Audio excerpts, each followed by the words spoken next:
इसी data set पे based एक सवाल और है। सवाल ये देखिए इसका कि by what percentage number of students in maths class of afternoon session is more than that of night session. ठीक है, सो आफ्टरनून का हमें लेना है मैथ और नाइट का लेना है मैथ। बताना ये इससे कितना परसेंट ज़्यादा है। ये वैल्यू 25% इसका निकालना है, यहाँ 25% इसका निकालना है, बताना ये कितना ज़्यादा है। ठीक है, तो इसमें तो कोई आंसर सही नहीं है यार, लग रहा है टाइपिंग मिस्टेक हुई है, क्योंकि इसका आंसर आ रहा है 1/7, 100/7% आ रहा है, 14/2/7% आ रहा है। कैसे आ रहा है? बहुत सिंपल है, देखो सबसे पहली बात तो आपको समझनी है कि जो कि यहां भी 25% निकालना है, यहां भी 25% निकालना है, फिर मुझे परसेंटेज चेंज निकालना है, तो आपको निकालना ही नहीं है।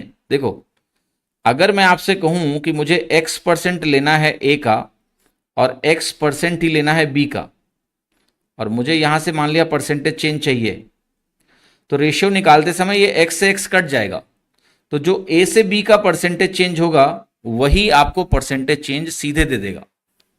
तो यहां भी 25 है, यहां भी 25 है मैथ्स के लिए, तो आप इसको भूल ही सकते हो, सिर्फ इसका परसेंटेज चेंज देख लो। 840 से 960 का 12 से काटोगे, 12 सत्ते 84 मिलेगा, जीरो पहले ही कट जाएगा, और 12 अट्ठे 96 मिलेगा। और 7 से 8 का चेंज जो होता है वो 1/7 का चेंज होता है, यानी आंसर आपका ये है 14/2/7%। And therefore correct answer is 14/2/7%। इसमें जो ऑप्शन मैंशन है कोई भी सही नहीं है।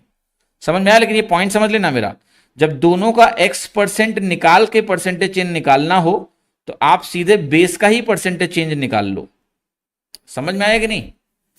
यहां तो आसान था। आप सोचो कि मैं आपको यही सवाल ऐसे दे देता कि आपको ऐसा करना पड़ता, मान लिया कि 25.8% अगर होता आपके सामने यही वैल्यू 840, और यहां होता 25.8% ऑफ 960।